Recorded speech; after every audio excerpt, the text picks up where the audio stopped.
de faire le point avec vous. Alors, je vais projeter à l'écran la situation, la première situation.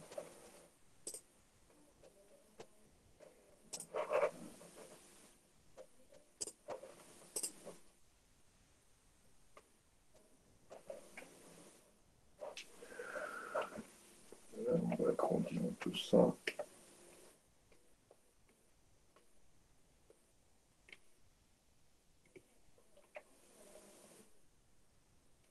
Voilà pour notre première étude de cas.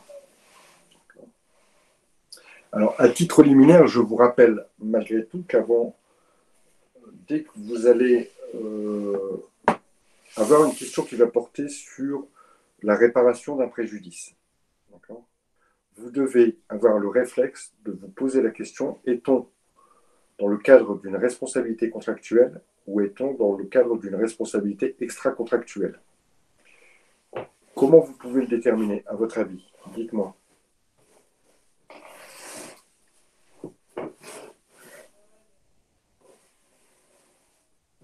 Vous pouvez le déterminer tout simplement par l'existence d'un contrat entre les parties qui s'opposent.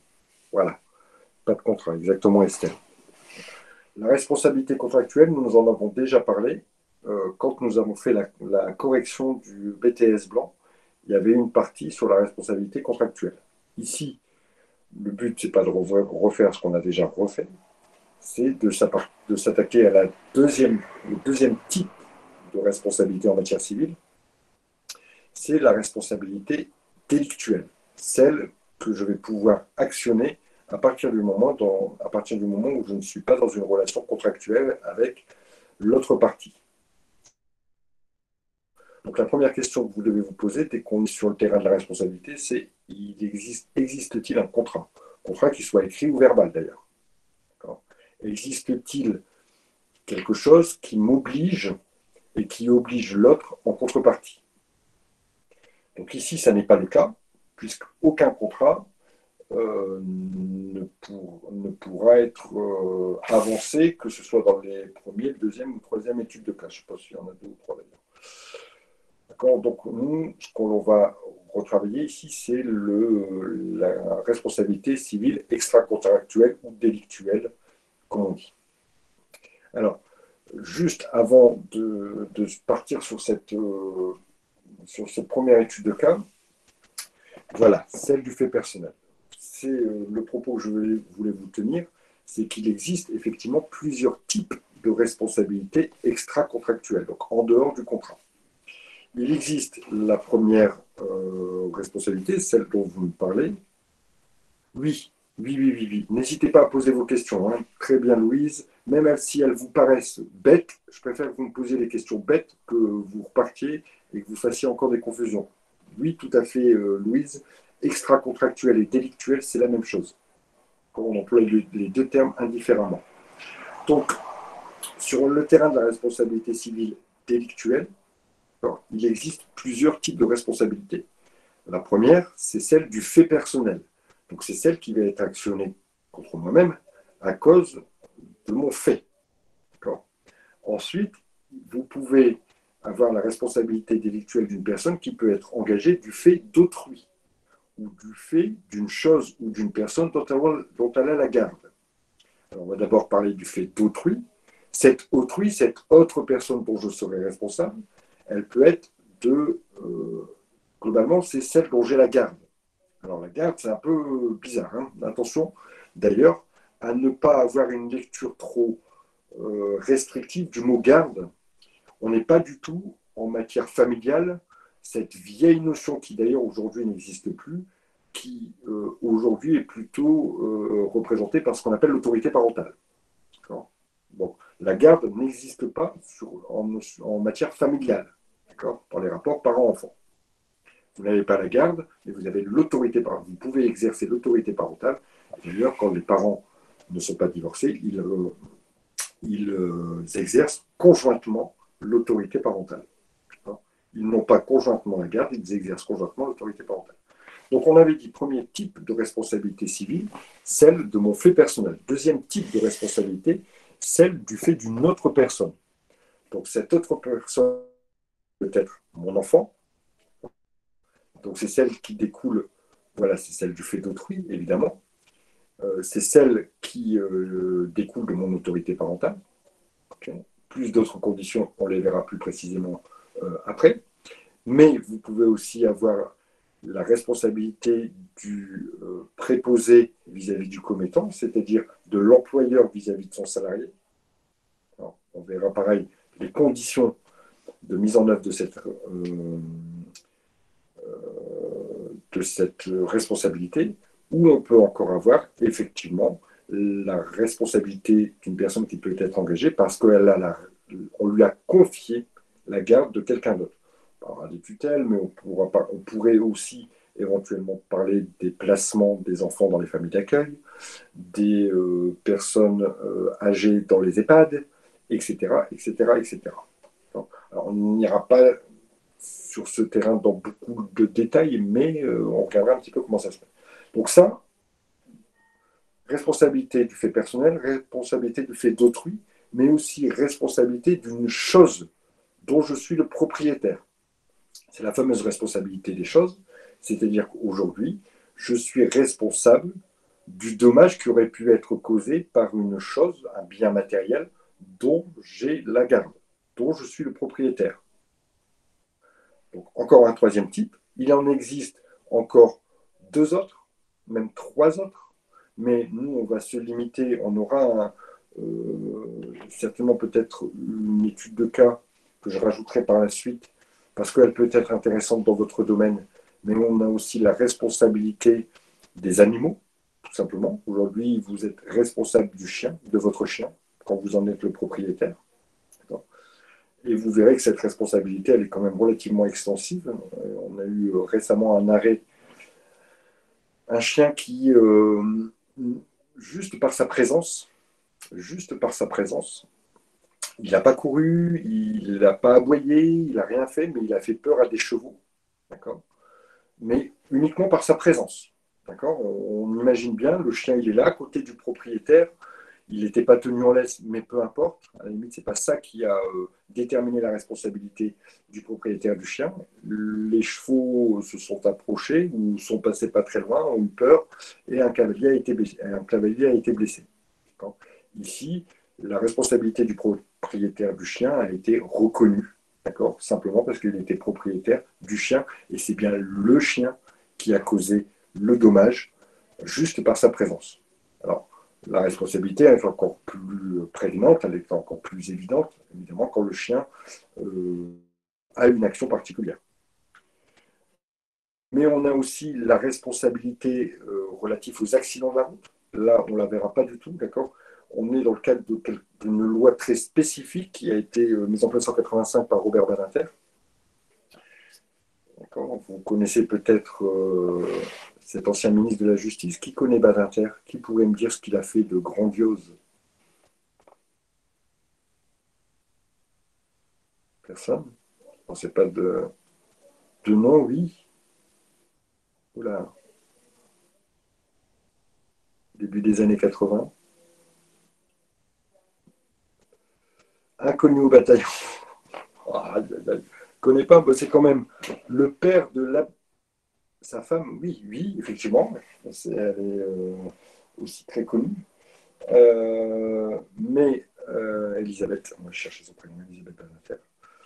Mais c'est un grand avocat pénaliste. Au départ, bon, il a fait beaucoup de choses, mais il faut surtout le connaître parce que c'est lui qui a fait passer la loi pour l'abolition de la peine de mort en France.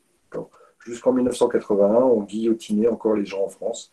Et depuis la loi qui a été instituée par Robert Badinter en 81, la peine de mort n'a plus été appliquée en France.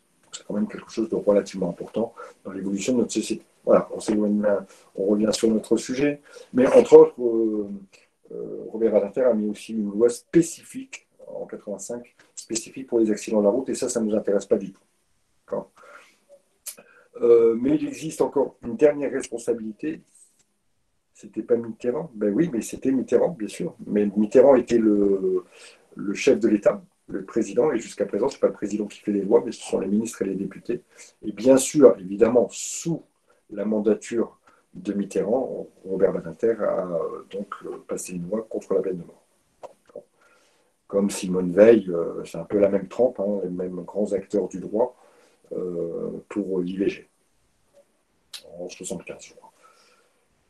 Badinter, c'est bien ça? Oui, c'est ça, exactement.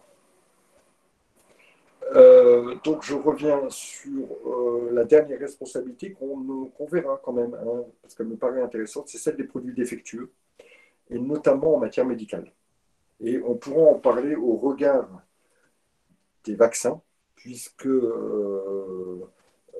des médicaments, alors c'est comme des vaccins, hein, des médicaments, puisque c'est des produits médicaux, euh, des médicaments, les producteurs de certains médicaments ont été reconnus responsables des méfaits des médicaments.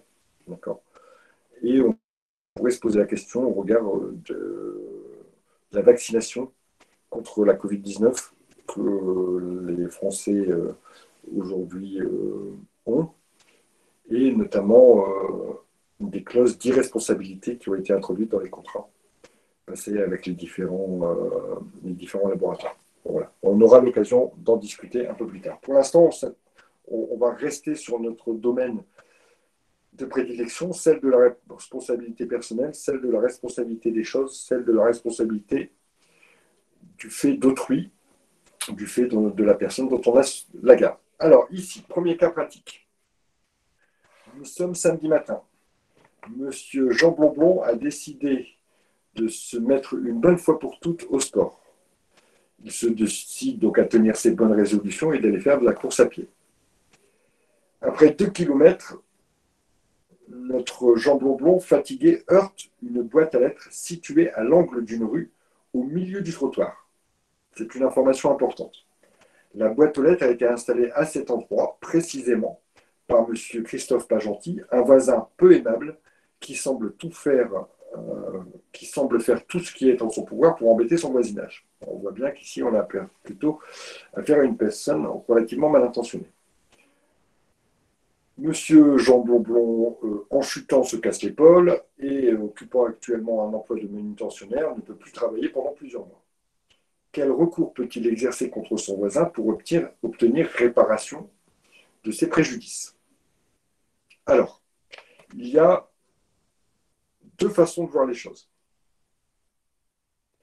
D'abord, celle du fait personnel. Alors, pour le premier, je vais un peu plus le faire, hein, d'accord, mais je vais vous demander de réagir un peu plus. Alors, sauf bien sûr si vous voulez intervenir, je suis tout à fait d'accord et à l'écoute de tout ce que vous pourriez dire.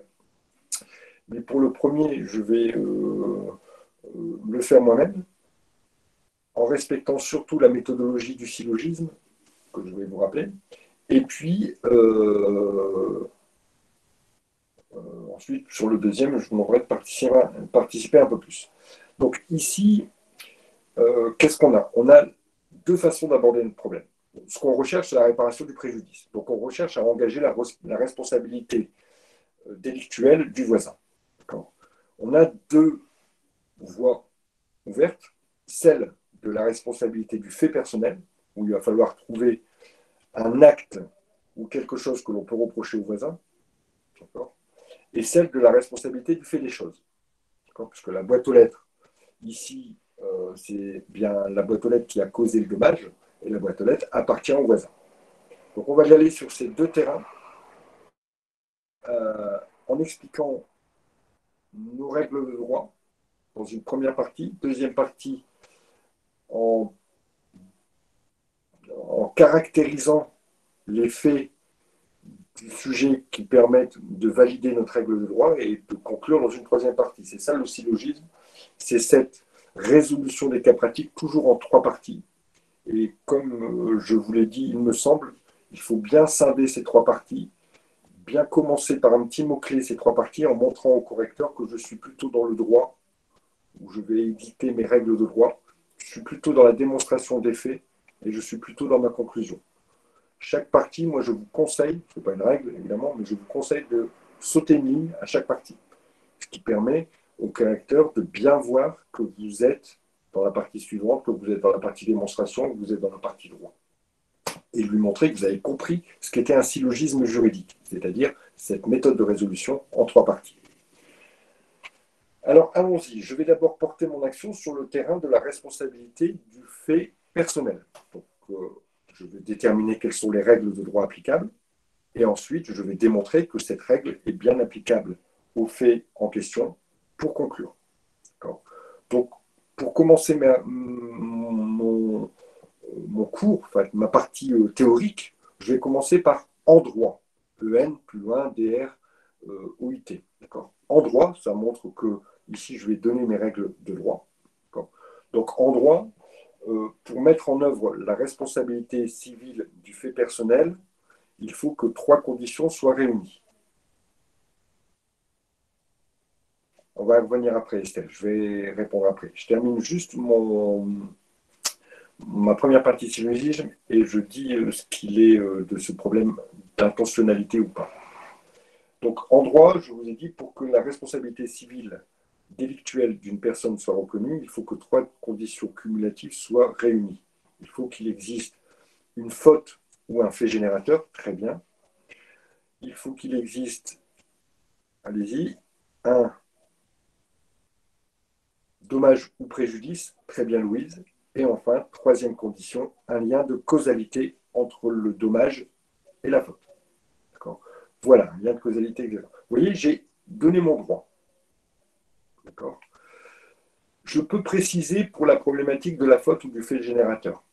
Ce qui n'est pas forcément utile parce qu'aujourd'hui, il est tout à fait admis que la faute peut n'être qu'un geste involontaire.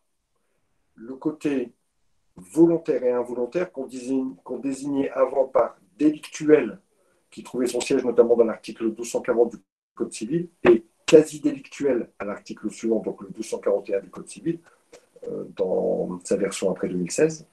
Aujourd'hui, il n'y a plus personne, plus aucun juge ne fait la différence et plus aucun avocat ne fait la différence entre est-ce que c'est un fait volontaire ou est-ce que c'est un fait involontaire. Qu'il soit volontaire ou involontaire, ça restera quand même un fait générateur, une faute. Puisque la faute peut se résumer par exemple dans l'abstention.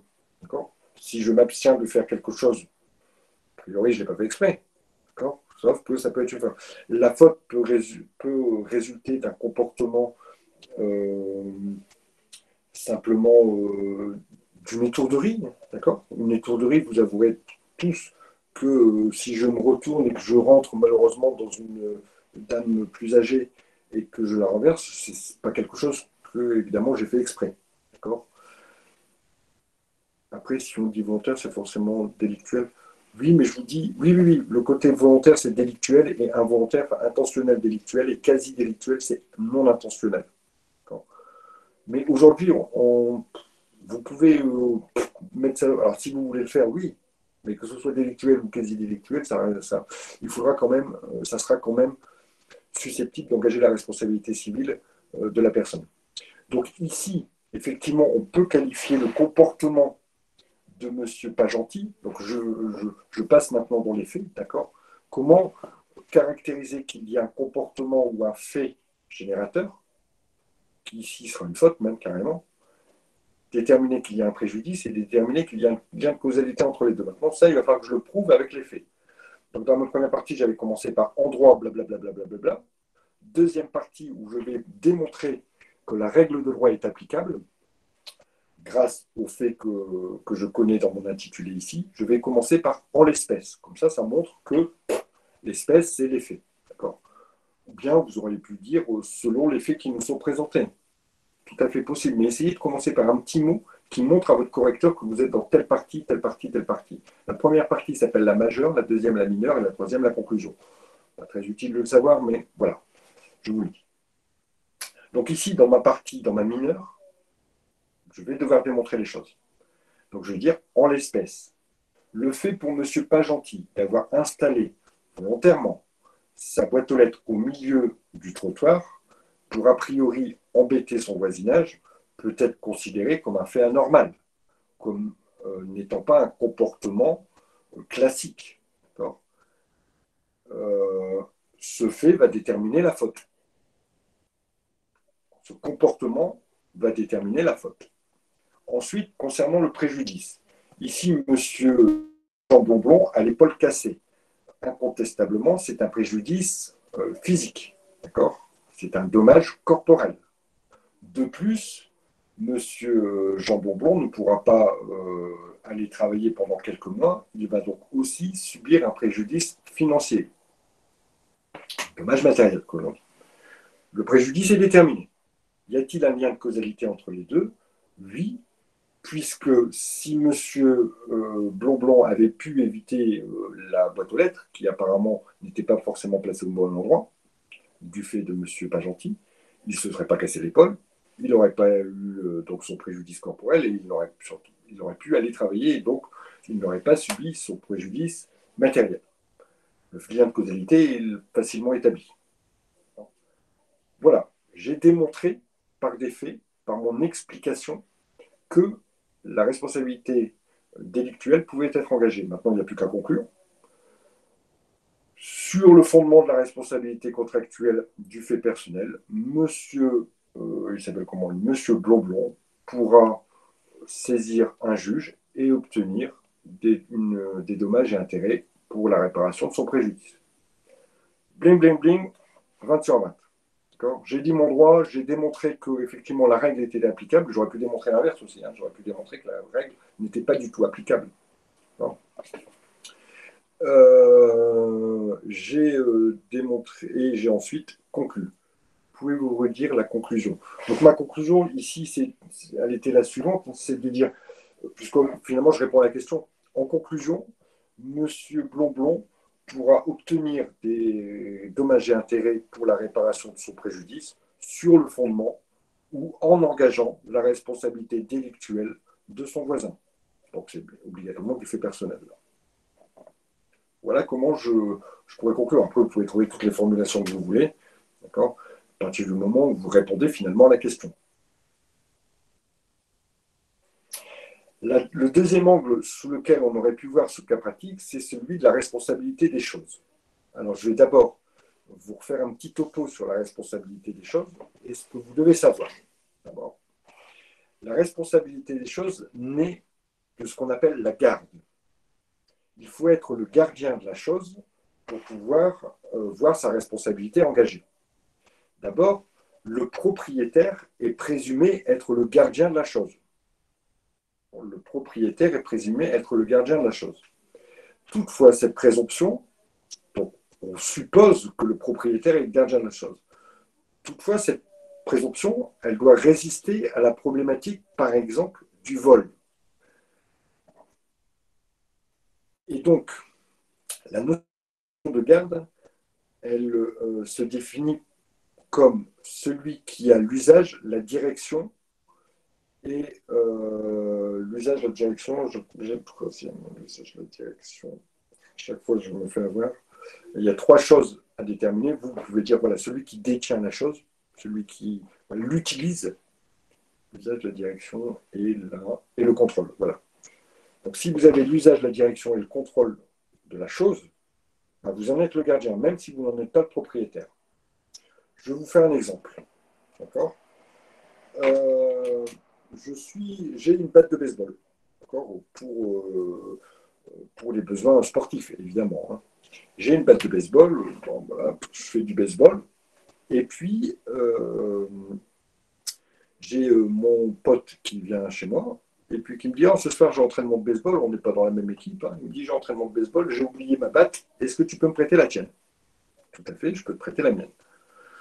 Alors, il se rend à son entraînement de baseball et puis il commence à s'entraîner et malheureusement, en voulant taper une balle, il lâche la batte, sans le faire exprès, et celle-ci, elle atterrit sur le nez du voisin.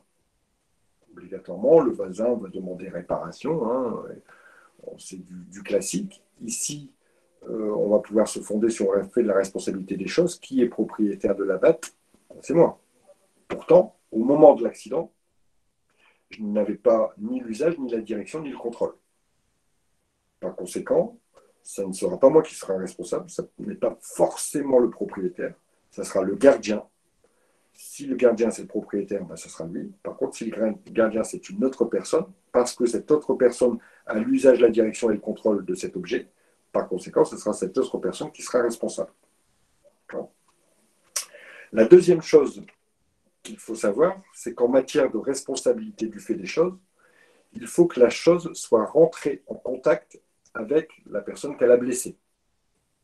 Dans l'affaire de ma batte de baseball, on est bien d'accord que la batte de baseball était en mouvement et est venue percuter le nez de mon voisin. Il n'y a aucun problème là-dessus. Se pose un peu plus le souci quand la chose est inerte, c'est-à-dire quand la chose n'a pas bougé, ce qui est le cas d'ailleurs ici. Ici, notre monsieur Jean Blonblon, notre sportif, c'est lui qui est rentré dans la boîte aux lettres. La boîte aux lettres, vous imaginez bien qu'elle n'a pas des pieds, d'accord, ni des roulettes, et qu'elle ne peut pas bouger. Donc là se pose un problème. Parce que si c'est vous qui rentrez dans la chose et que la chose ne bougeait pas, on ne peut pas engager la responsabilité sur le fondement de la responsabilité des choses. On ne peut pas engager la responsabilité du propriétaire. Pas possible. Si la chose ne bouge pas, pas possible. Sauf si elle n'est pas dans une position normale. Ça, c'est une définition jurisprudentielle. Et ici, je vais vous raconter l'histoire, tout simplement. C'est un supermarché qui a installé des gros plots devant les sorties. On imagine qu'ils ont certainement installé des gros plots parce qu'ils voulaient éviter que des voitures béliers, par exemple, puissent pénétrer dans le supermarché. La problématique, c'est qu'une dame qui sort et qui est un peu étourdie, se prend les pieds, enfin se cogne contre un plot et se casse le tibia. Elle recherche la responsabilité du centre commercial, donc qui est propriétaire des plots, et donc qui a priori semble être responsable, sauf que les plots ne bougent pas, et que c'est elle qui est rentrée dans les plots. À partir de là, la jurisprudence en a déduit cette analyse de dire, voilà, si la chose est dans une position normale, alors le propriétaire ou le gardien n'est pas responsable. Pas possible d'aller rechercher la responsabilité sur le fondement du fait des choses. Par contre, si la chose n'est pas dans une position normale, c'est-à-dire pour laquelle normalement elle est prévue, or des blocs de béton qui sont à la sortie des magasins, c'est pas tous les jours, c'est pas une position normale. D'accord, c'est pas le bloc de béton, sa fonction, c'est pas ça. À partir de là, si la chose n'est pas dans une position normale, la responsabilité, sur le fondement de la responsabilité du fait des choses, peut être engagée. Autre affaire du même type, le juge a eu à connaître de ces faits. Un prétendu voleur, peut-être, puisqu'il n'a même pas eu le temps de pénétrer. Un prétendu voleur veut passer au-dessus d'un mur pour pénétrer dans le jardin d'un propriétaire. Le propriétaire, qui avait été déjà cambriolé quelques mois auparavant, avait installé des caissons de bouteilles cassés. Donc, vous voyez, vous imaginez un peu, juste sur le haut de son muret. Tout simplement, vous prenez appui sur le mur pour pouvoir passer de l'autre côté, vous vous coupez parce que vous prenez les mains dans les caissons de bouteilles. Un prétendu voleur, puisqu'on ne pourra jamais savoir s'il est voleur, prend appui sur le mur et se coupe les doigts, évidemment. Alors, il subit quand même un préjudice important, il a plusieurs doigts coupés, il doit être opéré, il perd l'usage notamment d'un de ses doigts, et donc attaque le propriétaire en justice aux fins de réparation de son préjudice. Sur le fondement de la responsabilité du fait des choses. Encore une fois, qui est propriétaire du mur et des caissons de bouteilles? Le propriétaire du jardin. D'accord. Pas de problème d'usage, de direction et de contrôle ici, puisque c'était une chose inerte. La chose inerte était-elle dans une position normale? Non. Une bouteille, c'est pas fait pour protéger une propriété privée, par exemple. Donc, le propriétaire a été condamné aux fins de réparation du préjudice subi par le prétendu voleur, puisqu'il n'a rien volé, il n'est pas rentré. Est-ce que vous avez compris ça, cette petite subtilité? Alors, a priori, on ne devrait pas vous mettre dans cette situation-là. On devrait peut-être vous mettre un cas pratique un peu plus classique, d'accord? Le coup de ma batte de baseball, par exemple, si vous deviez être confronté à ce type de cas pratique. Mais donc, dans tous les cas ici, ça va répondre aux exigences de notre cas pratique ici, et je vais donc vous en faire la résolution. Mais après, le voleur n'avait pas à vouloir s'introduire. Ah ouais, bah ouais, mais on peut très bien, dans une affaire, reprocher quelque chose à quelqu'un et soi-même être coupable d'autre chose. Ici, alors je ne sais pas sur le volet pénal, hein, parce que ce n'est pas ça qui m'intéressait, mais est-ce que le voleur a volé quelque chose? Est-ce qu'il s'est introduit quelque part? Est-ce qu'on arrive à démontrer qu'il avait l'intention de voler? Rien. Vous ne pouvez rien démontrer dans le cas présent. Dans le cas de mon voleur, le mec, il met ses mains sur votre muret. Jusqu'à présent, mettre ses mains sur un muret, même si il ne vous appartient pas, ne permet pas d'engager une action au pénal. Hein. Ce n'est pas interdit. Hein. Il n'y a aucune loi qui réprime le fait de mettre ses mains sur un muret. Le mec, il met ses mains sur un muret, il veut prendre appui, il se coupe les doigts. Alors, à moins qu'il ait une cagoule, qu'il ait des gants et puis un truc pour ouvrir les portes dans ses poches, compliqué d'aller prouver qu'il avait l'intention de voler. Alors même si aujourd'hui, effectivement, l'intention,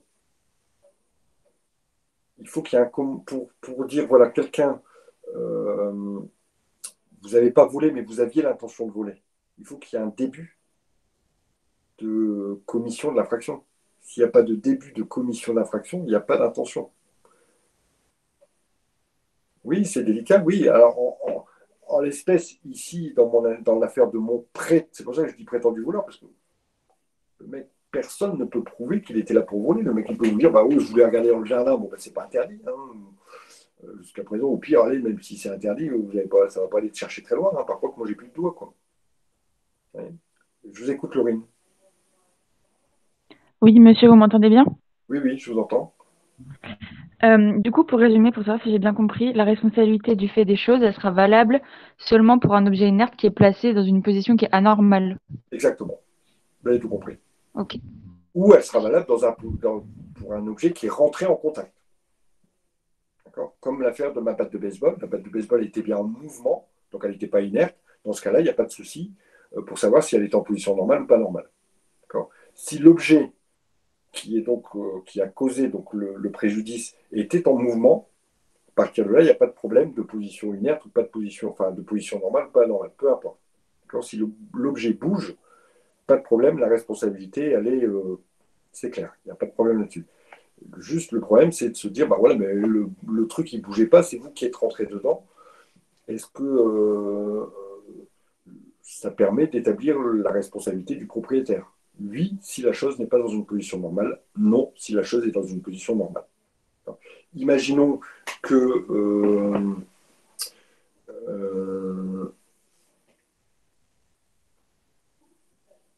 comment je me cogne, il y a un banc. D'accord. Il y a un banc qui permet de s'asseoir et de prendre son petit déjeuner dans un parc. D'accord.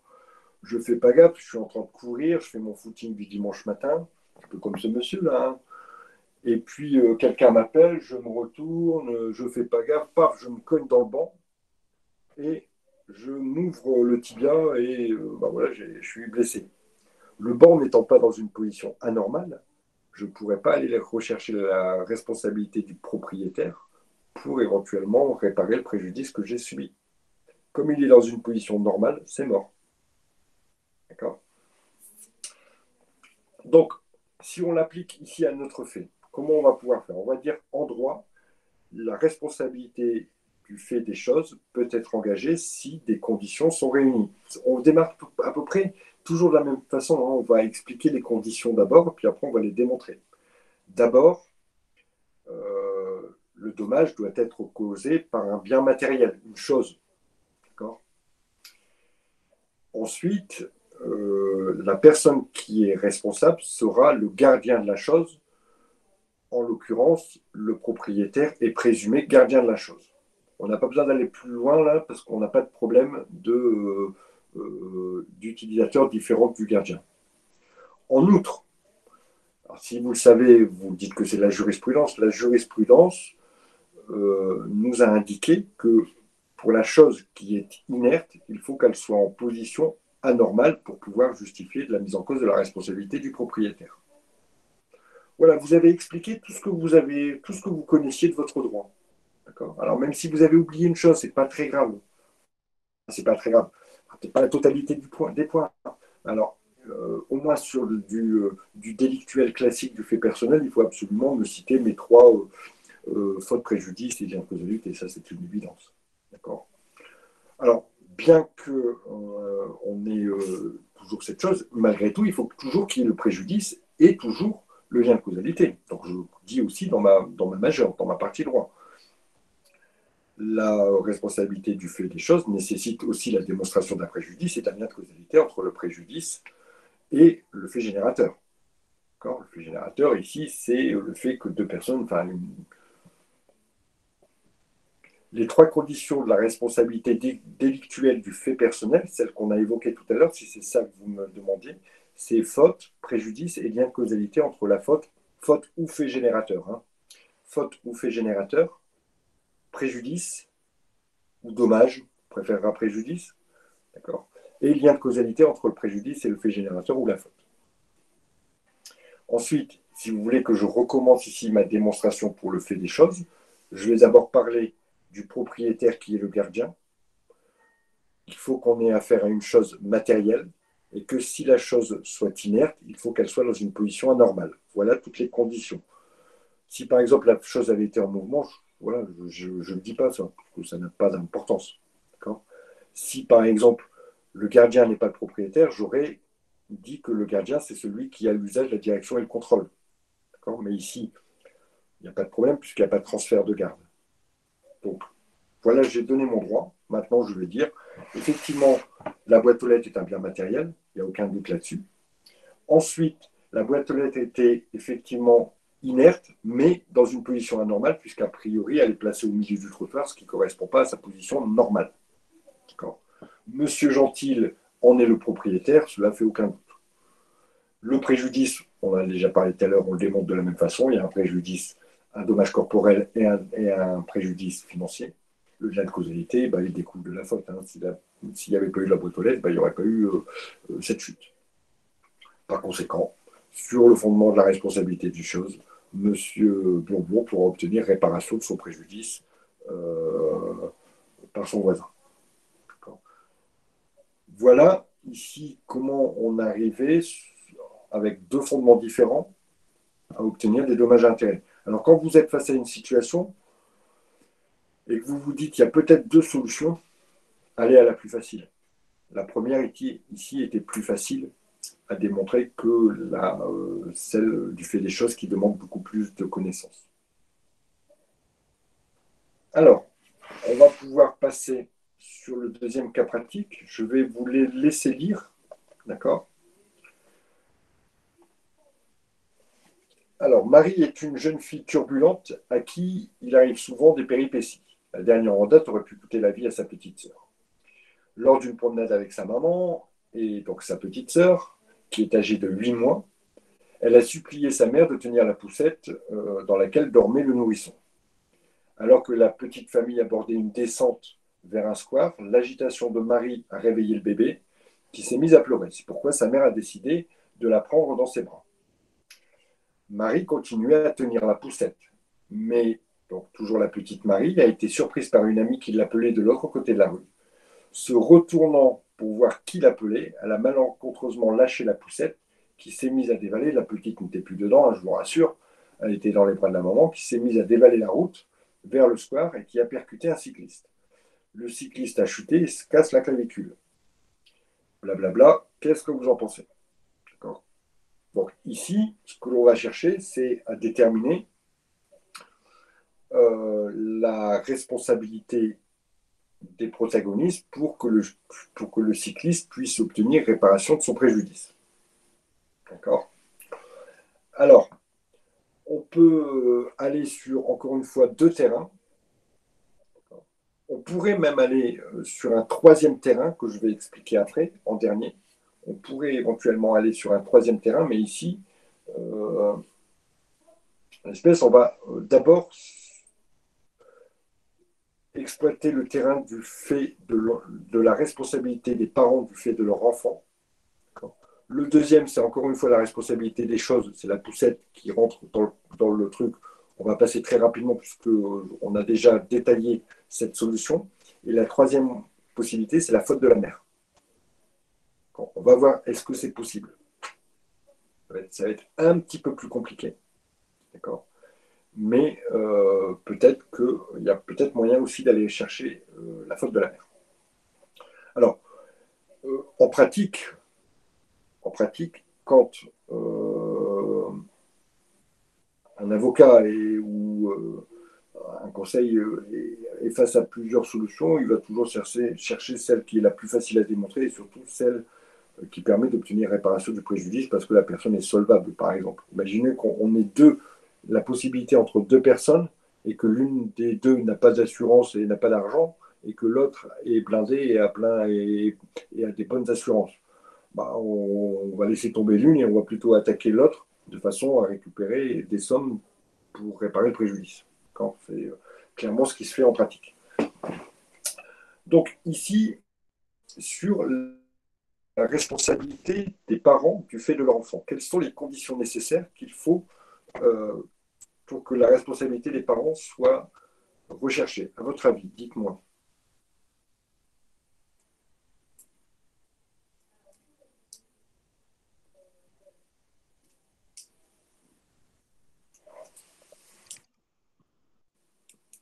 Donc, on parlait tout à l'heure de l'autorité parentale. D'accord? En fait, excusez-moi. En fait, là, il y aurait 3 réponses possibles, c'est ça? Oui, Au niveau, d'accord, ok. Et donc là, en fait, c'est l'autorité, oui, parentale par rapport à la petite fille. d'accord, ok, ça marche. Alors c'est faux, hein, mais je vous écoute. Je vais vous expliquer après, hein. Bon, d'accord, il y a cette notion d'autorité parentale, mais vous allez voir que ce n'est pas trop l'autorité parentale. C'est une autre notion qui découle un peu de l'autorité parentale, mais sur laquelle il faut bien s'appuyer parce que il y a des cas où l'autorité parentale ne définit pas la responsabilité. Vous allez voir. Bon, je vais revenir un petit peu plus là-dessus. Mais surtout, il faut un enfant mineur et il faut un fait. D'accord? Vous n'êtes pas responsable des faits si votre enfant est majeur. Alors ici, ça ne nous dit pas si la jeune Marie est mineure, mais on peut le déduire puisque c'est une jeune fille turbulente qui veut pousser une poussette. Bon, on imagine bien qu'à mon avis, elle est mineure.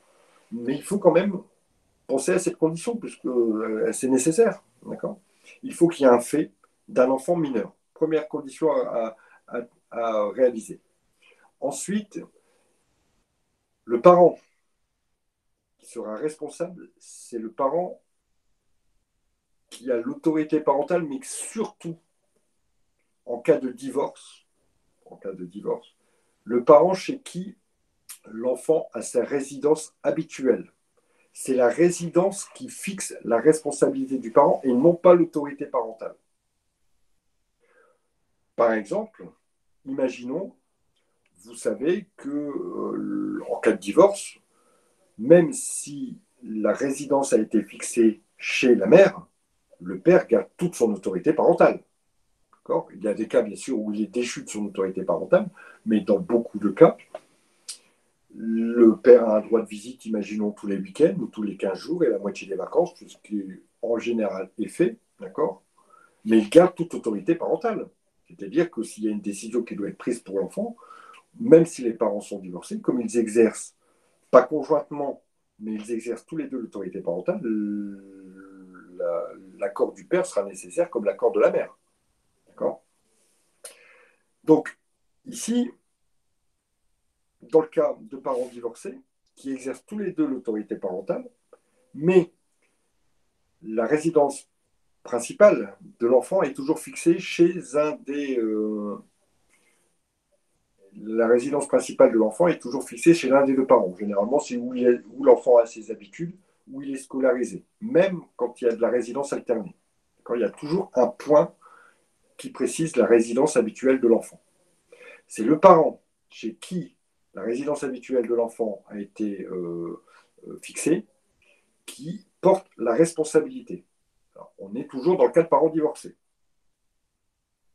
Ici, bien sûr, oui, Cécile, je parle bien de parents divorcés. Parce que quand les parents ne sont pas divorcés, évidemment, la responsabilité porte sur les deux parents, puisque l'enfant habite chez les deux parents.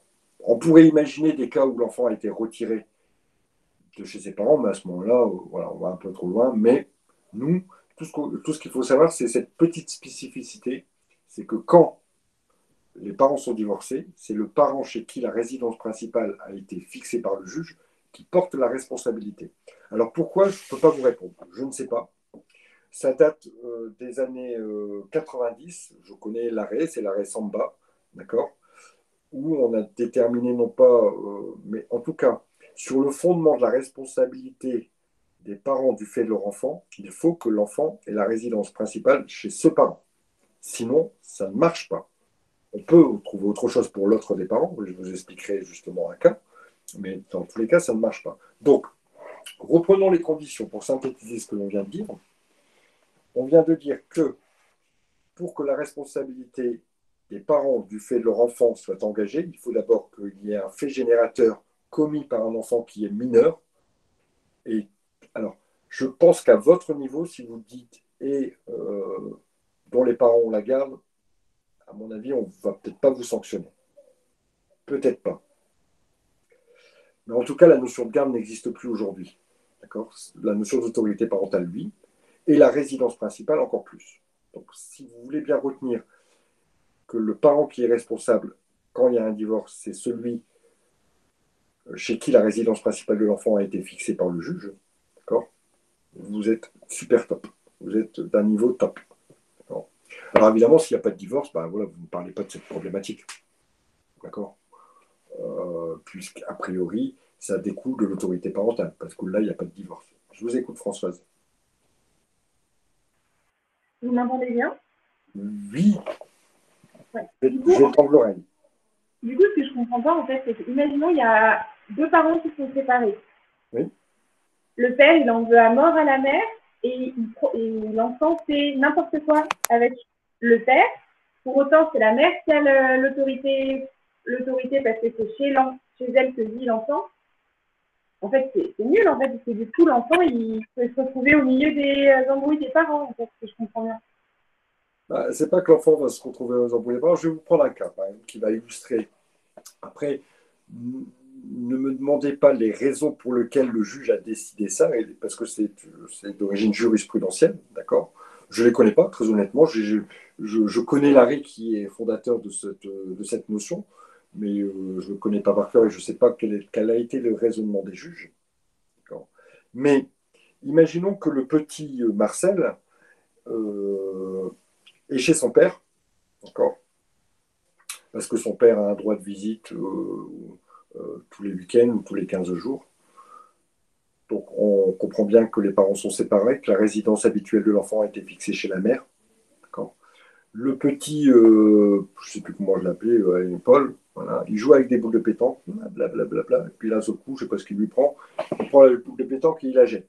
Ça passe au-dessus du muret du jardin du papa, donc pour atterrir chez le voisin, alors on va éviter les scénarios catastrophes, mais on va dire que la boule de pétanque atterrit sur le barbecue et donc casse le barbecue. Le voisin qui s'adresse au père veut réparation, d'accord, de son barbecue. D'accord. Le père n'est pas responsable. D'accord, ça sera la maman qui va être responsable. Pourquoi? Parce que si on prend, voilà, la responsabilité du fait des parents, enfin la responsabilité des parents du fait de leur enfant demande trois conditions. Un fait. Ici, le fait, il est caractérisé, c'est le jet d'une boule de pétanque. Un enfant mineur, c'est caractérisé, le petit Polo, il a 8 ans. La résidence habituelle fixée chez ce parent, par conséquent, c'est la mère. Voilà. C'est recta, clair, net, précis, ça peut vous paraître tout aussi injuste, mais ça ne sera que cette possibilité. Par contre, pourquoi pas aller sur le terrain de la responsabilité du père? Et là, sur le terrain du fait personnel.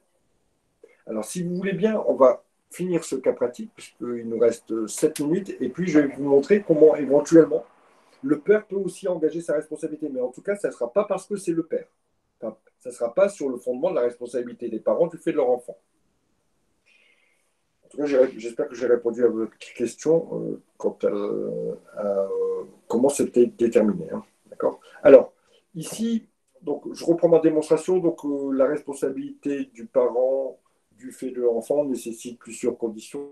d'abord un fait générateur qui a été commis par un mineur, d'accord, l'exercice de l'autorité parentale, puisqu'on suppose qu'elle n'est pas divorcée. S'il y avait eu la condition de divorce, il aurait fallu l'exercice de l'autorité parentale plus la résidence fixée chez le parent. Ici, on va partir dans l'hypothèse où il n'y a pas de divorce. Donc, l'autorité parentale et toujours la présence d'un préjudice et d'un lien de causalité entre le préjudice et le fait de l'enfant, le fait générateur de l'enfant. Voilà, vous avez dit ce que vous saviez du droit. En l'espèce, la jeune Marie est une mineure. Le fait d'avoir lâché la poussette représente ici un fait générateur, sans aucun doute. Les premières conditions sont satisfaites. Rien ne permet de dire que la mère n'exerce pas l'autorité parentale. Par conséquent, l'autre condition est encore la condition d'autorité parentale est caractérisée. Quant au préjudice, il se résume dans un préjudice d'abord corporel, puisque monsieur, je ne sais pas quoi, mais le cycliste a chuté et s'est cassé la clavicule. On ne peut pas déterminer si éventuellement il y a un préjudice financier. Le lien de causalité, si la petite Marie n'avait pas lâché la poussette, elle n'aurait pas percuté le cycliste et celui-ci n'aurait pas eu la clavicule cassée. Le lien de causalité est donc caractérisé. Conclusion, par conséquence, le cycliste pourra éventuellement engager la responsabilité des parents du fait de leur enfant et obtenir réparation de son préjudice. Voilà comment vous avez fait les choses. On aurait pu faire la même chose avec la problématique du fait des choses. D'accord, en reprenant à peu près le même raisonnement qu'on avait tenu au-dessus, ce que je ne vais pas faire. Par contre, je vais vous donner une situation dans laquelle on peut aller rechercher la responsabilité directement ici de la mère. D'accord, pas parce que c'est sa fille, mais parce que la mère a fait une faute. Je vous rappelle que la responsabilité, elle peut être délictuelle ou quasi délictuelle, c'est-à-dire pour faute ou pas pour faute. Hein. Dans les deux cas, ça marche. Mais ici, si j'arrive à démontrer qu'il y a un défaut de surveillance, un défaut, une carence éducative de la maman, ou bien une imprudence à laisser tenir la petite, la poussette, j'arrive à prouver qu'il y a une faute. Et à partir de là, je ne suis pas sur le fondement de 1242, c'est-à-dire responsabilité des parents du fait de leur enfant, mais je suis sur le fondement de la faute. Donc vous voyez, autre façon d'aller chercher une responsabilité, de déterminer, encore faudra-t-il bien sûr le prouver, de déterminer que le comportement de la maman constitue une faute. Carence éducative, défaut de surveillance, tout ce que vous voulez. Ce qu'on aurait pu, dans l'affaire de ma boule de pétanque, reprocher au papa. Non pas parce que c'est son fils, et parce qu'il en est le papa, mais tout simplement parce qu'il y a une faute. Est-il normal qu'un enfant de 5 ans joue avec des boules de pétanque en acier? Est-ce que ça peut être une faute? A priori, oui. Hein. Et dans une affaire que je vais rapidement vous résumer, deux parents ont un enfant, un petit garçon. Au bout de 2-3 ans, les parents divorcent. La mère obtient la résidence de l'enfant. D'accord, la résidence de l'enfant est fixée chez la maman. Le papa exerce l'autorité parentale avec la maman et a un droit de visite tous les 15 jours, le week-end et la moitié des vacances. C'est un droit, hein. Ce n'est pas une obligation. Du jour où le jugement est prononcé, la maman n'a plus aucune nouvelle du père. Il n'exerce pas son droit à la visite, ni son droit à avoir son fils pendant les vacances.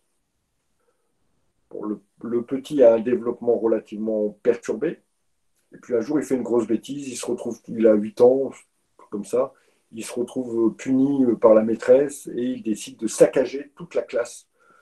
Peinture sur le plafond, chaises cassées, ordinateur détruit, etc. Alors, hormis le défaut de surveillance des instituteurs, qui n'était pas ici en cause, mais l'école a cherché à obtenir réparation auprès de la maman, parce que sur le fondement du fait de son enfant, d'accord, parce qu'elle avait la résidence habituelle, que l'enfant était mineur et qu'il a causé un fait qui a causé un préjudice, etc. Mais ils ont recherché aussi la responsabilité du père pour faute éducative. Pour faute éducative. Le père n'a jamais exercé son droit de visite.